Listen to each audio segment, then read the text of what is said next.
Hej, velkommen til Elektroniktest. Vi har i dag fået en pakke mere fra Asus. Det er deres gaming lydkort, et USB lydkort. Det er deres Sonar U5 5,1 USB soundcard med hvad det hedder, headphone amplifier, det vil sige det er skulle kunne skrue op og ned på din mikrofon. Der er noget Sonic Studio med. Headphone amp, som vi snakker om. 192 kHz, 24 bits. Mikrofonkontrol.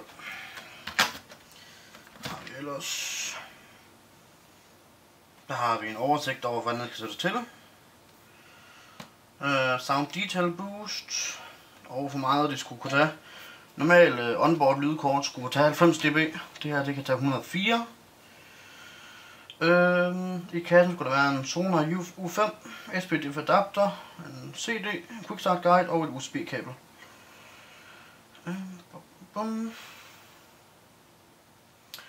Op til 192 kHz ved 16 eller 24 bit. USB 2 talefunktioner. Headphone amplifier, det kan tage op til 150 ohm. Det ligger mellem 32 og 150 ohms headset kan den tage. Lad os prøve at få åbnet og kigge. Det kommer sådan en fin kasse, som man sådan set kan åbne og kigge her. Jeg ved ikke om man kan se det. Men lad os prøve at få den ud af kassen, så vi kan se. Det er lidt mere spændende. Jeg lægger lige kassen til siden her. Det er rigtig pænt pakket ind, faktisk. Så har vi lidt her. Jeg ved ikke om der er noget i den her faktisk. Jeg vil kigge på bagefter. Der har vi selve kontrolenheden, som skruer op og ned.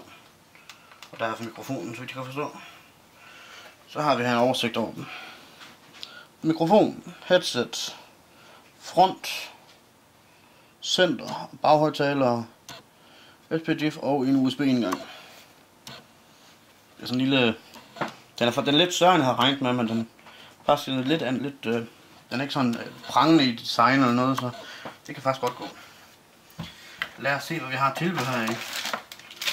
USB-kabel, og hvad vil det rykke her?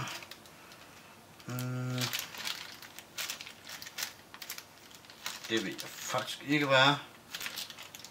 Jo, det er noget adapter til, hvad hedder det, optisk lys. Lad os se, hvordan det virker, når vi kommer længere ind i. En CD. En sikkerhedsinformation. Og Quick Start Guide. Der er mere heroppe i morgens tro.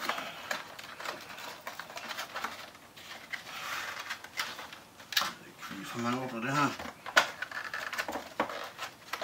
Nej, det er vist bare... Det er vist bare pap. Det var vist det hele. Jeg vil komme nærmere ind på, hvad den har af funktioner og så videre, når vi kommer ind i anmeldelsen. Jeg har ikke andet at sige endnu end at huske at subscribe på Facebook, på YouTube og følg os på Facebook. Ja, vi ses en anden gang. Hej.